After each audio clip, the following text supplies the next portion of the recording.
sa video na to. Look at this. Tapos sumabit-sabit na yung ibang ano. Wow! Kakain tayo ng gotong Batangas dito sa Batangas sa loob ng 24 oras. Para kang nanonood ng pelikula ni Dolphy. We have a mission to find the best goto sa probinsyang to. Hahanapin natin ang mga legendary, mga pinakamasarap, mga pinakasikat, at mga pinaka-pinag-uusapang gotohan dito sa Batangas. This will be the best gotong Batangas tour na makikita mo. Handa ka na ba? Tara! Sa Maynila, pag sinabi mong goto, usually may isip mo ay lugaw na merong sabaw at kanin sa isang putahe. Pero dito sa Batangas, ang goto ay isang hearty comfort soup na puno ng laman loob ng baka. Tapos, pinapartner mo ng mainit na kanin. It is said na way back 1960s pa ang early birth ng goto. At sa syudad daw ng Lipa, nagsimula ito. Karamihan daw ng unang tumatangkilik nito ay mga magsasaka dahil ito ay ulam na tipid. Konting laman loob na may sabaw at papartneran mo lang ng kanin sold na sila. At ngayon, ang putaheng ito ay naging simbol na rin ng Batangas. Today, makakasama ko ang isang Batangas food expert at content creator na si Jason Recinto. First bite! Thank you, Lord! At sasamahan niya akong tuklasin ang mga best gotohan sa probinsyang to. Pero paring Jason, ano nga ba talagang basehan ng masarap na gotong Batangas? Nang basic ng gotong Batangas, dapat unang-una dyan yung mga lamang loob. Mga tuwalya, baga, puso, balat. Tapos dapat yan fresh na fresh. Tapos yung sabaw niyan, malasa pero hindi ganun kalasa. Yung pag tinikman mo nung yun laang, medyo parang tingin mo ay kulang sa lasa kasi papalasahan mo yan ng sarili mong timpla ng maanghang na patis mansi tapos may konting sibuyas. Aray, magugulat ang mga hindi taga Batangas, ang goto din sa Batangas kailangan may kanin kasi sabaw lang yan tapos isasabaw mo sa kanin yan. Isasabaw mo tapos lagyan ng konting lamang loob tapos patis mansi, panalong panalo na yan. At para simulan ng goto tour na to, ay magbe-breakfast tayo. At syempre, dapat unahin natin ang isa sa mga nauna at original sa Lipa. 80s pa nga lang ay nagugoto na si Mang Lino na may-ari ng gotohan na ito. Lumang paraan pa rin daw ang pagluto nila gamit ang mga panggatong at linuluto sa kahoy. Isang dahilan ay para daw mas masarap ang sabaw nito. Madaling araw pa lang pinapalambot na at pinapakulo ang mga laman loob ng baka para daw mas malambot at magandang kalidad ng karne. At pagdating ng early morning, siguradong lalanggamin na ng mga parokyano ni Kuya Lino ang kanyang gotohan. Ang isang order ay lalagyan ng sari-saring cow innards or laman loob. Pagkatapos ay bubuhusan ng smoky, fresh, and yellowish beef soup. At ito, ang goto ni Lino. Jason! Paps! Magandang umaga. Ito yung unang gotong Batangas natin. Yan, sa ating... Paps, itanong ko sa'yo. Tiga Batangas ka, di ka ba nagsasawa sa gotong Batangas? Hindi pinagsasawaan Ay, hindi pinagsasawaan. Oo, lalo na pag medyo maulan, talagang yan ang hahanap-hanapin mo Pero, nung sinabi mong ito yung gagawin natin, ilang buwan akong gustong-gusto ko na mag-goto, pero sabi ko wag muna. Tiniis mo muna. Tiniis ko muna. Pansin ko, no, visually, yung gotong Batangas niya, medyo dilaw. I mean, sanay ako sa medyo orangey, reddish. Ito madilaw-dilaw siya. Pero aswete lang din daw yan. Gusto ko lang munang humigop ng mainit na sabaw habang bumabagyo ngayon sa Pilipinas. First bite. Thank you, Lord. Cheers! Cheers.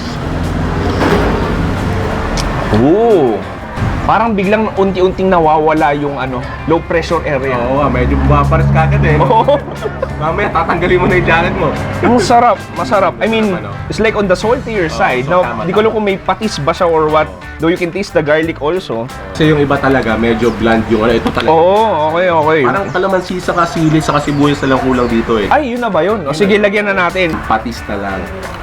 Tapos kalamansi, sibuyas, saka kung preference mo na may sili. Yan, yung kanin buhaghag. Buhaghag dapat, okay. So lalagyan mo na ng sabaw konti. Sabaw. Yan. Tapos konting lamang loob. Pinadagdagan ng lasa ng sibuyas sa kalamansi, no? Ine-elevate niya ng unti-unti. I mean, nagbibigay ng extra sweetness yung onions. Pero, alam mo yung gantong klaseng gotong Batangas. Ito yung pagkagising mo ng, kayari, biglang suspended yung pasok mo. Oo, tama. Mami, huwag ka na magluto. Mag-gotong Batangas tayo sa Linos. Goto na lang tayo. Mag-goto na lang tayo. Labas ka, tapos papagalitan ako. Saan ka pupunta? Maguguto! Maguguto! Maguguto!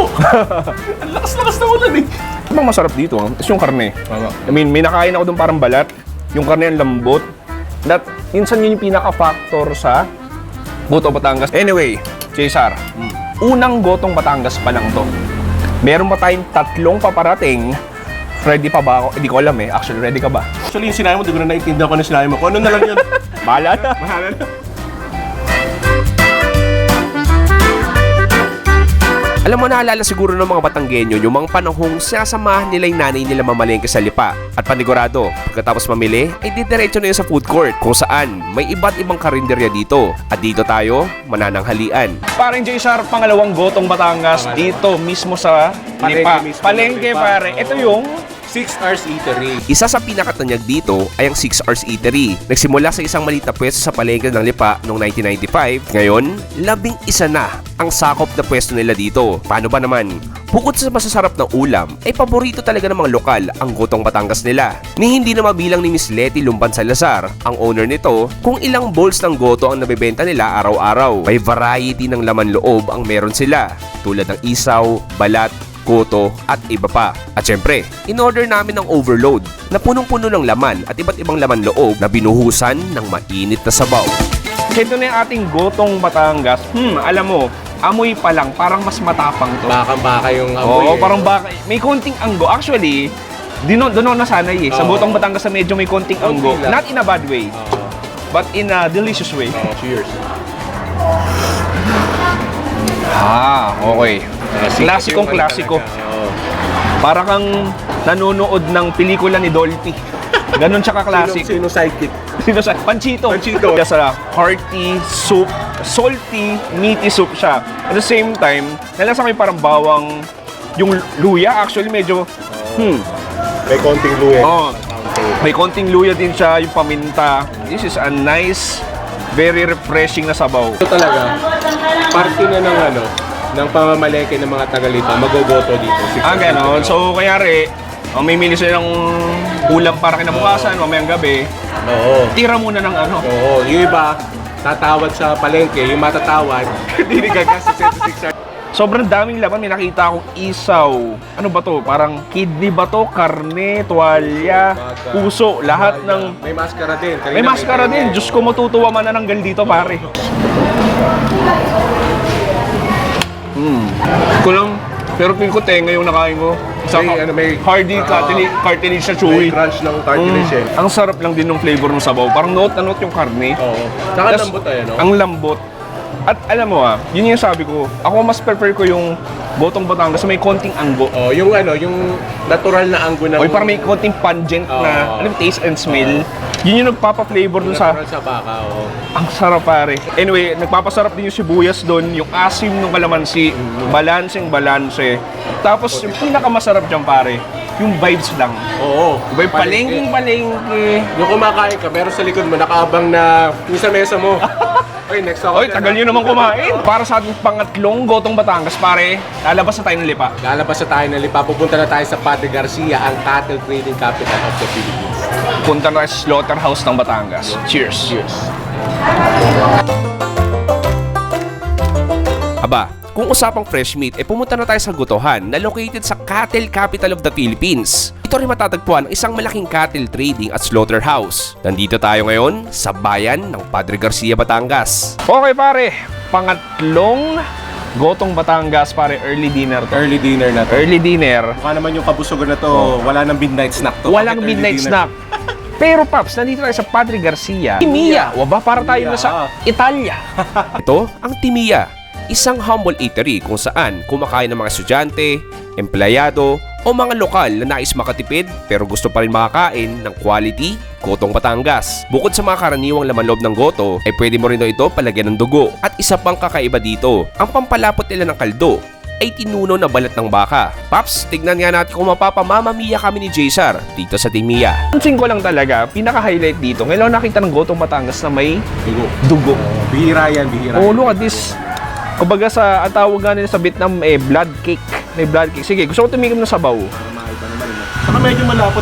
O nga, ang lapot pare. Balita ko kasi, yung pinakapampalapot nila dito is balat ng baka. Oh, so yung parang pag natunaw siya. Oo, so parang yung collagen type na sticky na. Nice. Look at that. Ang lapot nga, Paps.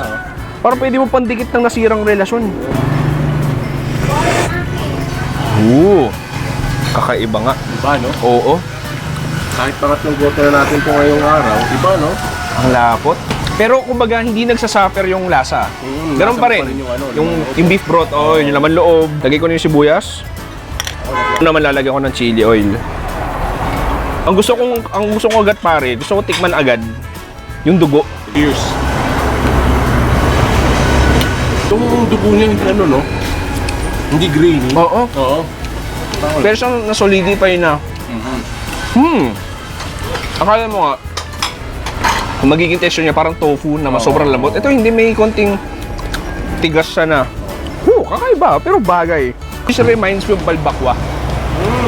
It's like a sticky Bisaya balbakwa. Parang ganun yung... iniisip ko kanina eh. No? Parang nga eh, no? Anyway, this looks nice. I mean, very roadside, karinderya style. Yung style Oo. talagang bago ka umuwi sa inyo, para hindi ka nakakain, galing ka ng trabaho, dito kakain, or kasi 24 hours sila eh. 24 hours to. Pag medyo nakainom, Oh, pwede rin. panghulas, Bago mahuli. Oo, bago mahuli ni Mrs. Meron bang tamang oras ng pagkain ng Gotong Batangas? ang ano talaga dyan, ang common practice, umaga talaga. Breakfast talaga sa... Kasi halimbawa, pag nagising ka na medyo gusto mo na mainit, pag umaga, goto. Pag medyo hapon, lomi. Kasi talaga, karamihan pa rin ang gotuhan sa Lipa, mga 10 o'clock, wala na, ubos na.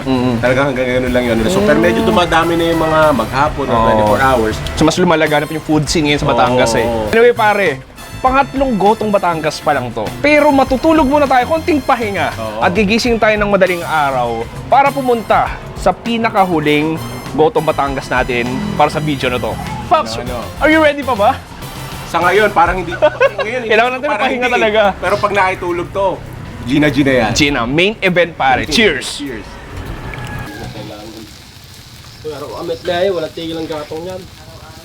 Kinabukasan, sa bayan ng San Juan, alas 4 ng umaga kami nakita ni J.S.R. para puntahan at makita ang preparasyon ng huling gotohan natin. Isang magandang umaga. Good morning, Pap. Alas 5 ng umaga Alas ngayon. 5. Anong oras ka gumising? 3:30. Oo, ako alas 3. At ito na yun, Pops. Nandito na tayo sa Legendaries. Kuya Oliver's Gotohan ng San Juan. Nandito tayo ngayon sa marahil na pinaka-pinag-uusapan at pinupuntahan na gotohan dito sa Batangas. Ito ang Kuya Oliver's. Nagsimula bilang isang maliit na rolling store sa mga terminal at ngayon, isa na marahil sa dinarayong tourist spot sa buong Batangas. Naging sentro ng atensyon dahil lagi siyang pinupuntahan ng mga vloggers at media. Hi guys! Tara samahan niyo kami puntahan kasi natin gusto ang lang po alamat namin na siya butuhan ng Anong Batangas. pakiramdam mo po na sumobre yung Literal sikat na ninyo? binibigyan. Gusto Gusto po natin lalo sabi ko maniwala ka sa akin. Pero higit sa lahat ay para makita mismo ng personal si Kuya Oliver na naging rockstar na sa probinsyang ito. Nakikita niyong glow, hindi natural glow ng skin namin Hindi to yan. filter ah. Hindi filter yan Oo. Nandito kami sa nagbabagang apoy ng iba't ibang kaldero ng baka. Anyway, Anyway, yan. 1, 2, 3, 4. Ano ba yan? lima Limang pare. malalaking kaldero. Anyway, Paps, bago matuluyang masunog ang camera ko sa sobrang init, tigil na natin to.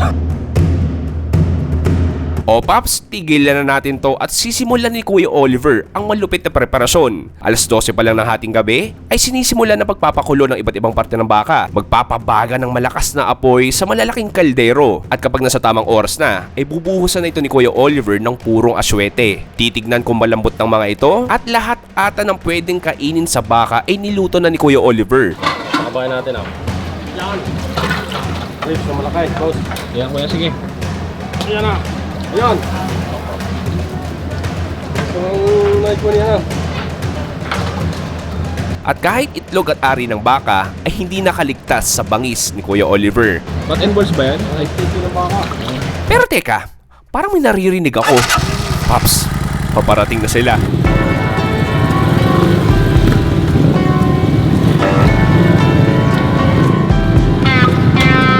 Alas 6 pa lang na umaga, may matatanaw ka ng pila ng mga customers na karamihan ay dumayo pa talaga. Balik tayo sa eksena, nilagyan na ang kaldo ng napakaraming sibuyas at sili at pumeso ng Daniel Padilla ng Gotong Batangas sa kanyang butchering section. At dito na nagsisimula ang pang-serve ni Kuya Oliver sa kanyang customers. Hiwa dito, chop-chop doon, hiwa nito, chop-chop niyan, Parang isang makinang hindi napapagod si Kuya at mga kasama niya. Ang mga customers ay kanya-kanyang labasan ng cellphone para kuhanan ang mala performance sa pangyayaring to. Actually, isa ko pang napansin kay Kuya Oliver, to be honest, ay sobrang palakaibigan nito at parang walang kahangin-hangin. Akala mo di napapagod?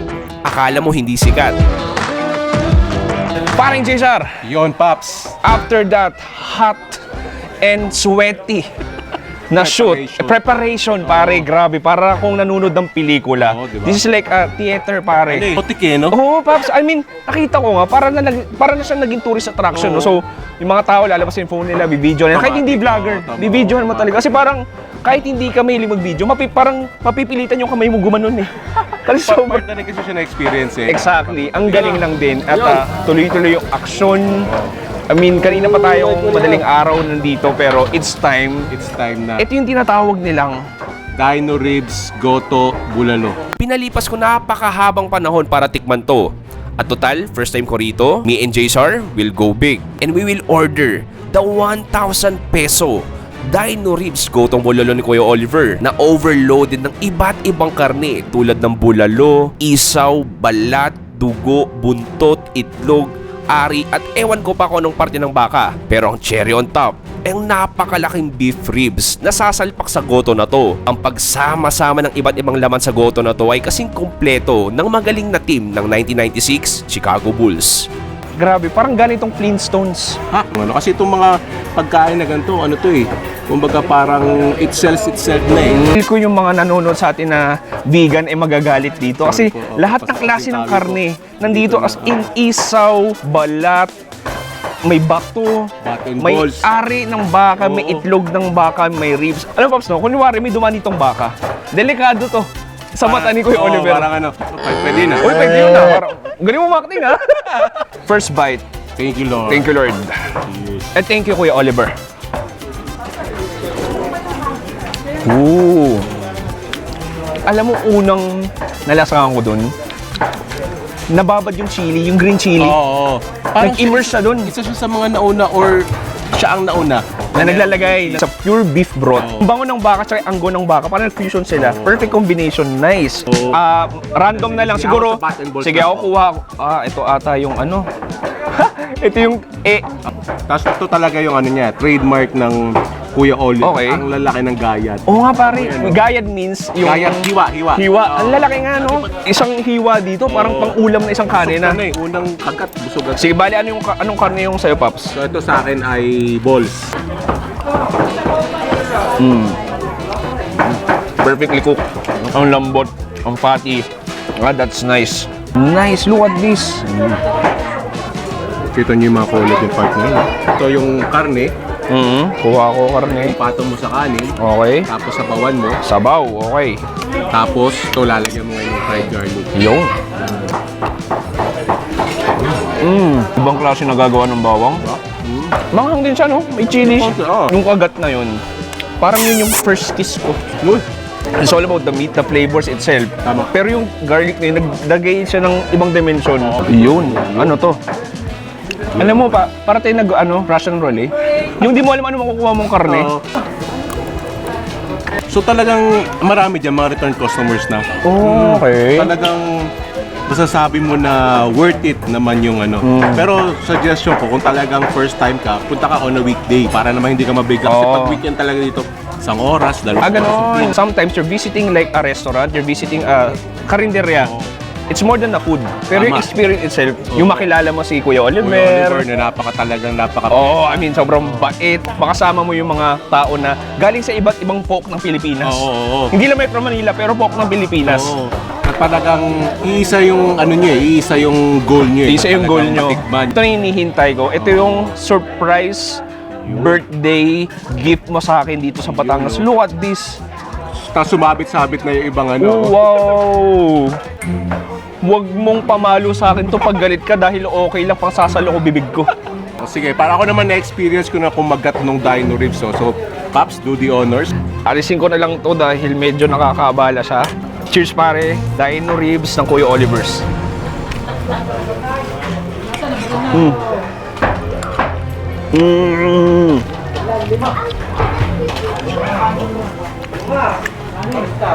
Pambira. Ito yung pagkain na parang hindi mo naman maaaraw-araw. Ito special to. Special occasion, pare. Ang sarap ng karne. Ang sarap ng pagkakaluto. Nandun yung natural oiliness niya. Hindi, the fatty, tender, na sobrang lambot na karne. Karne kung karne.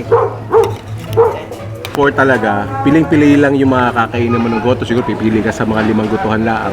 Ngayon talaga, kumbaga parang humahabol na siya sa lomi na bawat kanto merong gotohan na rin eh. I think this is like a perfect ending para sa ating eating Gotong Batangas only for 24 hours. Para sa, ito yung malaking exclamation Climax. point. Yeah. Jaysar, pare, Paps. maraming salamat sa Maraming salamat. Gotong Batangas food trip na yun. Huling cheers tayo. Cheers.